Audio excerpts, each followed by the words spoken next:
Welcome to another deep dive. Today we're going to the Wild West. It was a little rough around the edges back then, to say the least.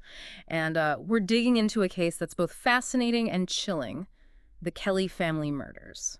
It's a real glimpse into life on the frontier, especially in no man's land. A stretch of territory near present-day Oklahoma. It was basically lawless. People vanished all the time. It was a haven for people with dark secrets. Yeah, it sounds like it. We're working with a Wikipedia article today that details the Kellys' crimes and their downfall. It's pretty wild. So, okay, picture this. It's the late 1800s. Law enforcement is more of a rumor than a reality. And in this setting, we've got the Kellys, William, his wife Kate, and their kids Bill and Kit. They ran a tavern, just a normal family, right? You would think so. But what's really striking about this case is how easily they blended in. Like, on the surface, they were just another family trying to make a living in the Wild West.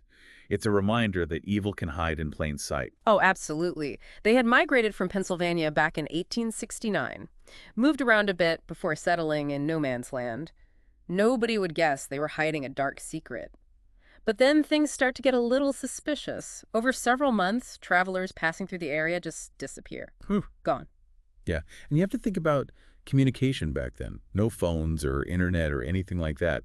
It took a long time to spread the word if somebody went missing. Right. People were vulnerable, Mhm. especially in isolated places like that. It's a little eerie, isn't it? It took a while for folks to even notice the pattern, let alone suspect this seemingly innocent family. And then, in December 1887, the Kellys just abandon their tavern, pack up and vanish, leaving behind an unsettling silence. Right. And then a traveler named S.T. Gregg comes along.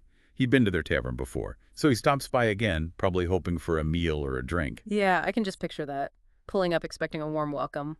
And instead of a friendly face, he's met with this horrible smell coming from a hidden cellar. Ugh, I can't even imagine. It must have been terrifying. And inside, the decomposing bodies of three men.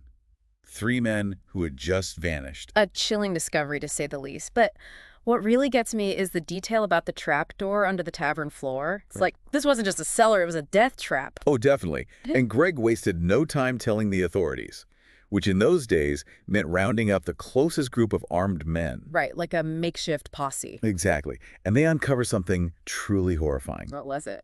8 more bodies buried near the barn. Wow, so 11 victims in total. 11 victims. And it's important to remember, these weren't just numbers. Each victim was a person with a life and people who loved them. Absolutely. Imagine the families left wondering what happened. It's heartbreaking. And some of the victims were identified, right? Yes, they were. Tell me about them. Well, there was Jim Coven, Mhm. a cattleman known in the area, J.T. Taylor, a wealthy salesman from Chicago, and a Texas merchant named Johnson, Just passing through. most likely, never suspecting the danger. It's unsettling. And the investigators found the murder weapon. They did. A rusty axe with traces of human flesh still on it. Oh, God, that's awful. So the Kellys had it all figured out, but the secret's out now. What do they do? They run. Word gets out that they fled towards New Mexico with stolen horses and a bunch of money. Makes sense. So what happens next? A posse of 20 men sets off after them. Determined to bring them to justice. Or whatever passed for justice in the Wild West back then. 20 men riding after the Kellys. Can you imagine what that chase must have been like? Horses, open terrain, no GPS. Yeah, totally different from today. I mean, the effort it took to track someone. Yeah, and think about what was at stake. They were chasing a family who murdered 11 people, possibly even more. I wonder what was going through their minds. I think it shows what frontier justice meant. More than law enforcement. It was about community, about restoring balance. So did they have like a big shootout when they caught up? Oh, it wasn't peaceful. During the chase, Kate Kelly fell from her horse, broke her neck. Oh, wow. She died instantly. What about Bill and Kit? Did they put up a fight? They were caught. But remember, this is the Wild West. Courts and trials weren't really a thing. So no trial for Bill and Kit. No. Despite Kit's pleas for mercy, both her and Bill were hanged from a nearby tree. Wow, it's hard to imagine that. No lawyers, no appeals. It's a reminder of the reality back then. Makes you think about how our idea of justice has changed. Oh, definitely. So what about William? Did he get away? It seemed like he might for a while, but they tracked him down. What happened? He tried to talk his way out of it, said he was running from other crimes. Did it work? Nope. Under pressure, he confessed To everything. to all of it. What did he say? How did they do it? They targeted wealthy travelers. Yeah. They would be friendly, chat them up. And when the time was right, they would position them over that trapdoor. Chilling. Why did they do it? It seemed like it was mostly about robbery. They'd kill them, take their money, horses, anything valuable. What a horrible story. It really makes you wonder how a family could do something like that. So what happened to William? They hanged him. Before they did, they took back everything he had stolen, including a gold watch that belonged to J.T. Taylor. One of their victims. Yeah. It's like a final act of justice. But there's still a mystery here, right? Something about the Bender family? Oh, yeah. What's the connection? Well, some people think the Kellys might have been the Benders. Wait, really? There are a lot of similarities. The way they killed people, the family structure, even some physical descriptions match up. But if that's true, it means the Benders didn't disappear. Exactly. Well They just changed their names and kept killing. Wow, that's a crazy thought. It is. But there's no real proof. So we're left with more questions than answers. I guess so. But what are the key takeaways here? What should our listeners be thinking about? Well, it's a story about a murderous family, about frontier justice.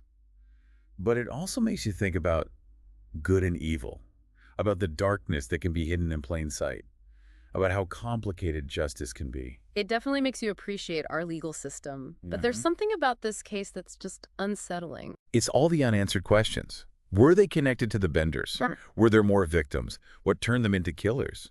It's like there are still mysteries out there. There are.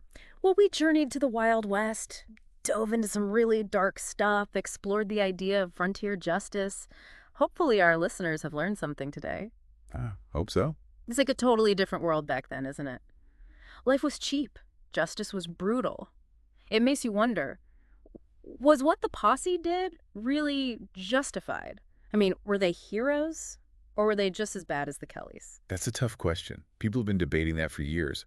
Some say they were just trying to keep order, protect innocent lives. Others say it was just revenge. It's like a slippery slope. Once you start taking the law into your own hands, where do you stop? Right. Was hanging them without a trial the right thing to do? It's hard to say. Back then, they had to act fast. But things are different now. We believe in due process, fair trials. Yeah. It makes you think, if we were back then, what would we do? It's a good question. It makes you think about what you believe in.